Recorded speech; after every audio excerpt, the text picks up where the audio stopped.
بسم اللہ الرحمن الرحیم. السلام علیکم. ہمارے سینٹر میں تشریف لائے ہوئے ہیں جناب معز امجد صاحب، غامدی صاحب کے بہت پرانے شاگرد. آج سے 30 سال قبل ان کا یہ رشتہ ان کے ساتھ پیدا ہوا. بے شمار کتابوں کے مصنف، بہت کچھ ہم ان سے سیکھ رہے تھے. سلسلہ گفتگو کو آگے بڑھاتے ہیں. السلام علیکم معز بھائی، خیریت سے ہیں؟ اچھا معز بھائی، یہ بتائیے گا، آپ ایک دینی ادارے میں گئے. بینک ایک جس کو آپ کہتے ہیں جدید دور کی ایک شاہکار ہے جو اس سماج کو دیا گیا ہے. سسٹمز ہیں اس کے اندر ایک پورا کا پورا سوشل سائنسز کی جو ڈیولپمنٹ ہوئی ہے وہ موڈ آف ٹرانزیکشن میں بدلی ہے. جدید جو صنعت کی ترقی ہے وہ بینک میں نظر آتی ہے. بینک کے اندر کام کرنے والا آدمی اٹھ کے آ گیا ہے جدید دور کے مولویوں کے پاس، اور وہ لوگ وہ ہیں جو اپنا ایک فکری پس منظر رکھتے ہیں. اصل میں جماعت اسلامی سے ہی ان کا ایک طرح کا جس کو آپ کہتے ہیں پوری کی پوری ان کی پرداخت ہوئی ہے. تو دینی ادارے میں آنے کے بعد ہم نے یہ دیکھا کہ جس شخص نے سب سے پہلے ان اداروں کو عالمی سطح پہ متعارف کرایا، اس زمانے میں جس زمانے میں لوگ اب کراچی میں آپ نے دیکھا ہوگا، لاہور میں پی ٹی سیل کی تاریں لگا کے اور جا کے پیسے لے کے گھنٹے خریدتے تھے انٹرنیٹ کے، اس وقت ویب سائٹ ڈیولپ کی انڈرسٹینڈنگ اسلام. مجھے دنیا کے بے شمار ملکوں میں جانے کا موقع ملا، بڑے اسکالر سے ملاقات ہوئی، اور ان سب نے یہ کہا کہ غامدی صاحب یہ فکر فراہی ہے مولانا اصلاحی کی تھاٹ سے جو ہمارا انٹروڈکشن ہوا وہ اس ویب سائٹ کے تھرو ہوا. معز بھائی، آپ چلے گئے، فکر بھی سمجھ میں آنے لگ گئی آپ کو. دو باتیں بتائیے گا شروع میں. جن موضوعات پر آپ نے کام کا انتخاب کیا، جن پر آپ نے کتابیں بھی لکھیں، وہ موضوعات آپ کے اندر سے اٹھے تھے یا اس تعبیر کو سمجھنے کے بعد آپ کو لگا کہ ان پہلوؤں پر کام ہونا چاہیے، یہاں پہ گیپس رہتے ہیں؟ مثلا آپ نے زیادہ تر کام کیا تعبیرات کے موضوع پر، اقامت دین پر آپ کی کتاب ہے، اسی طریقے سے ایمان کے تقاضے کیا ہیں اس پر آپ کی کتاب ہے.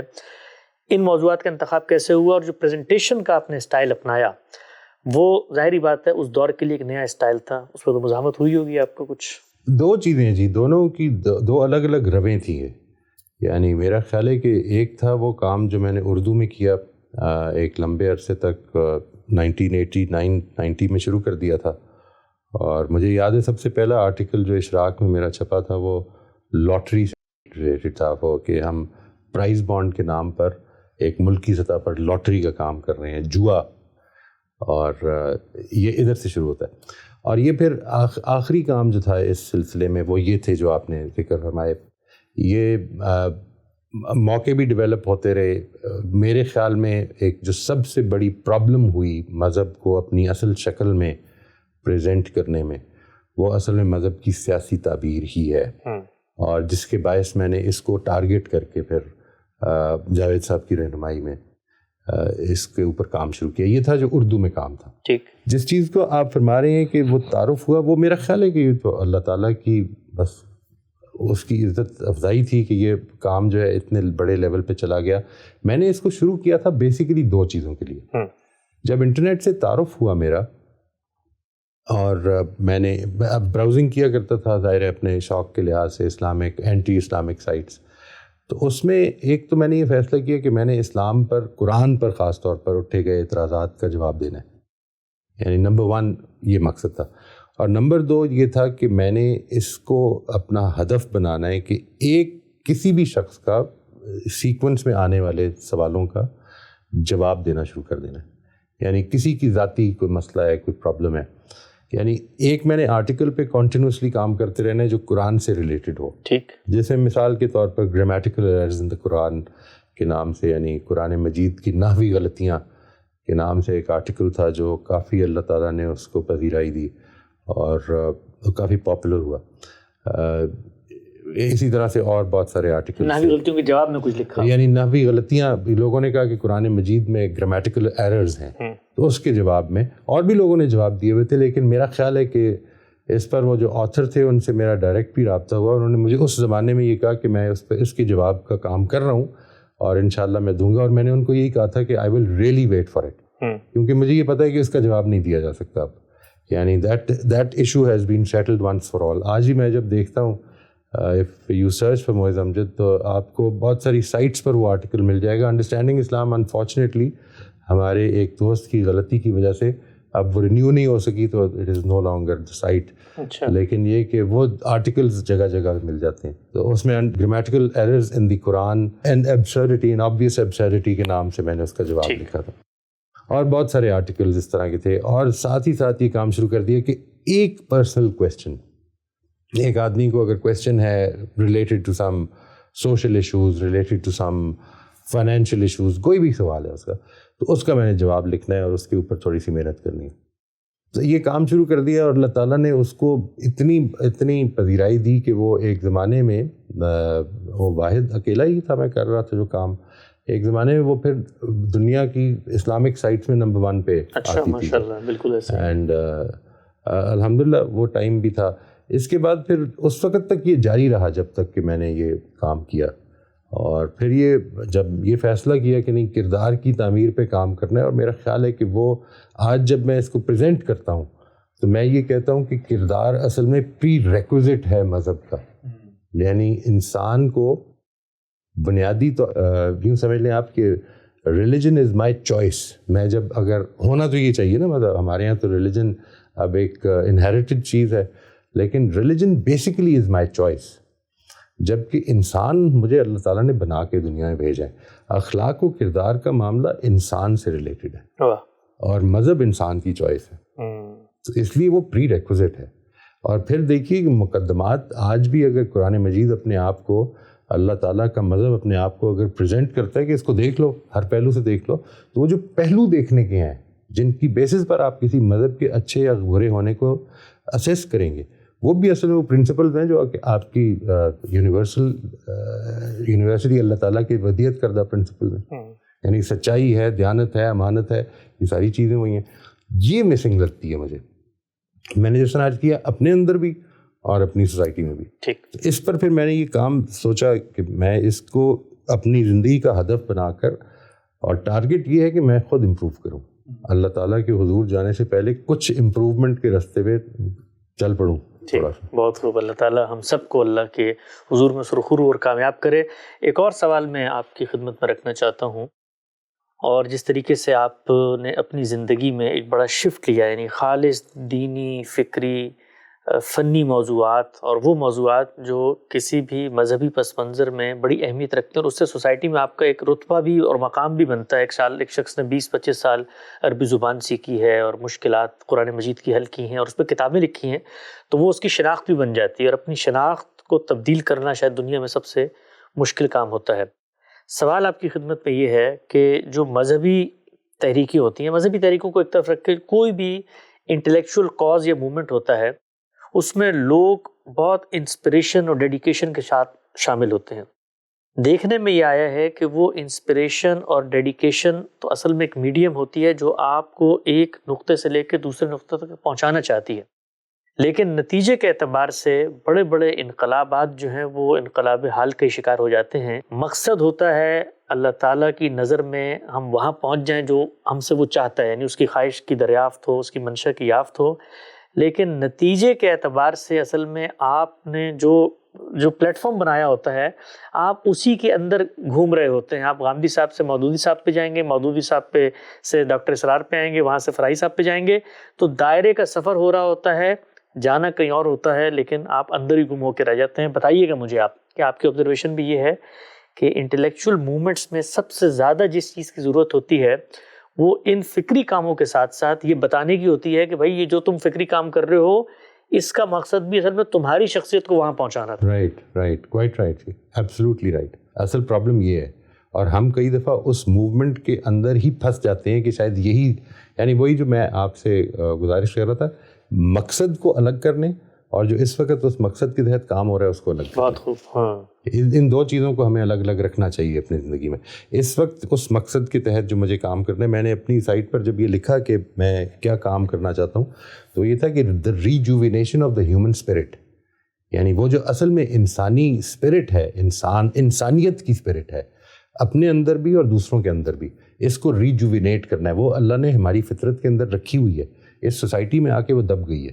اس کے لیے آج اگر یہ ضرورت ہے کہ میں مذہب میرے لیے ایک میری نظریں کھولنے کا باعث بنے، تو وہ کام کرنا ہے. اور دوسری اگر مجھے ضرورت یہ ہے کہ انسانی نفسیات کو سمجھنا ہے، تو پھر وہ کام بھی کرنا ہے. یعنی یہ ایک بیلنس ہے جو کہ اصل میں اس مقصد کے تحت پھر مجھے کاموں کی طرف لے کے جاتا رہے گا. بالکل اس کی ایک بڑی واضح سی مثال میں آپ کو دیتا ہوں. یہ بات کہ مجھے کردار کی تعمیر پہ کام کرنا تھا، کبھی سوچا بھی نہیں تھا کہ ایجوکیشن پہ بھی کام کرنے کی ضرورت ہے. لیکن جب یہ کردار کی تعمیر کو اپنا مسئلہ بنا کر سوچنا شروع کیا تو معلوم یہ ہوا کہ اصل میں دو انسٹیٹیوشنز ہیں جو انسانوں کے اوپر سب سے زیادہ اثر انداز ہو رہی ہیں. ایک پیرنٹنگ ہے اور ایک ٹیچر ہے. ٹھیک ہے جی. اور ٹیچر جو ہے اس کے ہاتھ ایجوکیشن کے سسٹم نے باندھ دیے ہوئے ہیں. یعنی ٹیچر کو یوں نہ سمجھیے کہ اس کے اندر کنوکشن کم ہے. ٹیچر اصل میں اپنی پوری کنوکشن کے ساتھ آتا ہے, لیکن سسٹم اس کی وہ ساری کنوکشن لے لیتا ہے اور اس کی معاش کو اس کا اصل مسئلہ بنا کر سامنے رکھ دیتا ہے. یہ بالکل ایسے ہی ہے جس طرح آپ ایک سولجر شاید اس جذبے سے آتا ہے کہ میں نے پاکستان کے لیے کچھ نہ کچھ کرنا ہے, اپنی جان دینی ہے, لیکن الٹیمیٹلی وہ جان بھی دے رہا ہوتا ہے تو اپنے جنرل کے فیصلوں کے لیے دے رہا ہوتا ہے. اس کو اس کی فکر نہیں رہتی کہ اب بات صحیح کیا ہے غلط کیا ہے, مجھے اپنے جنرل کے لیے کھڑے ہونے. تو یہ انفارچونیٹ بات ہے جو کہ ہو جاتی ہے, اور اس کو زندہ رکھنے کے لیے اصل میں مقصد کو زندہ رکھنا ضروری ہے. اگر وہ مقصد آگے سے ہٹ جائے تو اصل میں آدمی اس کام کو اپنی اصل ڈیوٹی سمجھ کر کرنے لگ پڑتا ہے جو وہ کر رہا ہوتا ہے. میرا خیال ہے کہ یہ بات آپ کی بالکل ٹھیک ہے, یہ پرابلم ہو جاتی ہے. ٹھیک ہے, بالکل صحیح ہے. اچھا یہ بتائیے کہ آخری سوال آج کی نشست کا میں آپ سے پوچھنا چاہتا ہوں, وہ یہ کہ آپ کو لگتا ہے کہ جب کوئی کلیکٹیو وزڈم کسی ایک فوکسڈ مشن کو لے کے چلنا شروع ہو جاتا ہے تو اس کا ایک لازمی نتیجہ یہ نکلتا ہے کہ یہ جو بات ہے ہماری کہ ہمیں ایک مقصد کی طرف جانا ہے, ایک منزل کی طرف جانا ہے, اور یہ محض ایک سواری ہے, ایک میڈیم ہے. لیکن جیسے ہی آپ جماعت بنتے ہیں آپ کا نتیجہ تن ایک کلٹ آپ کا بننا ہی شروع ہو جاتا ہے. یعنی ایسا نہیں ہو سکتا کہ آپ نے مل جل کر کام کرنے کی کوشش کی ہے تو اب دیکھیں نا, آپ جب بیٹھیں گے کوئی ادارہ بنے گا, اس ادارے کی فاؤنڈیشنز بنیں گی, اس کے کچھ اہداف و مقاصد بنیں گے, اس کے لیے آپ لوگوں سے فنڈنگ لیں گے, پھر ادارے میں کچھ لوگوں کو لے کر آئیں گے, وہ لوگوں کو جوڑ کے رکھنے کے لیے آپ کو کچھ پالیسیز بنانی پڑیں گی, اس کے لوگ انحرافات کریں گے تو آپ ان کو نکال دیں گے. تو آپ کو لگتا ہے کہ یہ جو فکری سطح پر تعلیم اور تربیت کا کام ہے یہ تنظیمی اور جماعتی سٹرکچرز سے اوپر اٹھ کے ہونا چاہیے, بیکاز جیسے ہی کوئی تنظیم وجود میں آتی ہے تو وہ اصل میں سوسائٹی میں ایک دائرہ کھینچ کے اپنے لیے ایک تحفظ کی جگہ پہ کھڑی کر دیتی ہے. اس کو کیسے دیکھتے ہیں آپ؟ بہت ہی امپورٹنٹ بات ہے جی یہ. میں اس کے اوپر جب بھی اس پہ سوچتا ہوں تو اس میں سب سے بڑا انسٹیٹیوشن مثال کے طور پہ اسکول ہے. ٹھیک, جیسے ہی اسکول وجود میں آتے ہیں تو اب آیا کیوں تھا, پہلے ذرا تھوڑی دیر کے لیے سوچیے اس کو کہ آیا کیوں تھا. اس لیے آیا تھا کہ جو آنے والا ہے بچہ, ہم نے اس کے اندر اس کے پوٹینشیل کو اتنا ریز کرنا ہے کہ وہ اپنی زندگی اچھی طرح سے گزارے. لیکن الٹیمیٹلی وہ اسکول اصل بن جاتا ہے اور بچہ سیکنڈری ہو جاتا ہے. یعنی اس کے بعد ہم یہ کہتے ہیں, اور آپ ہر اسکول میں جائیں گے تو یہ آپ کو ملے گا, چاہے وہ امریکہ میں ہو, پاکستان میں ہو, جدھر بھی ہو, کہ یہ بچہ فیل ہو گیا ہے. آپ نے کبھی آج تک یہ نہیں سنا ہوگا کہ اس بچے کے معاملے میں انسٹیٹیوشن فیل ہو گیا. واہ, بہت اچھی بات کیا. یعنی بچے کے لیے بنا تھا اسکول, لیکن اب بچے کو اسکول کے مطابق کرنا چاہتے ہیں.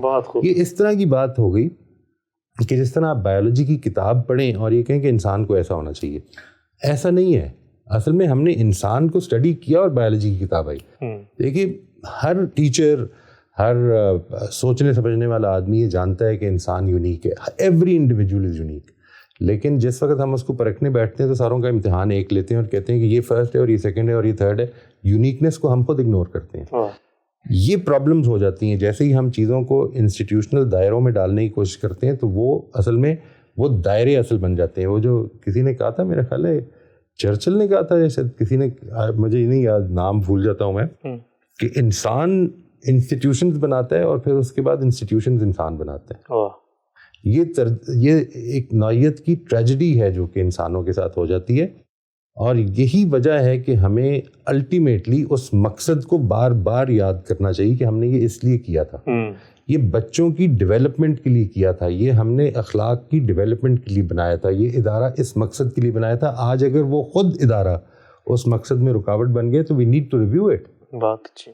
اور یہ اس کو کرنے کے لیے یعنی انسان کی, چونکہ ظاہر ہے کہ ہر انسان لمیٹڈ ہے, وہ جو امرہم شورا بینہم کا جو اصول ہے نا جی, یعنی وہ ایک ایٹیچیوڈ ہے.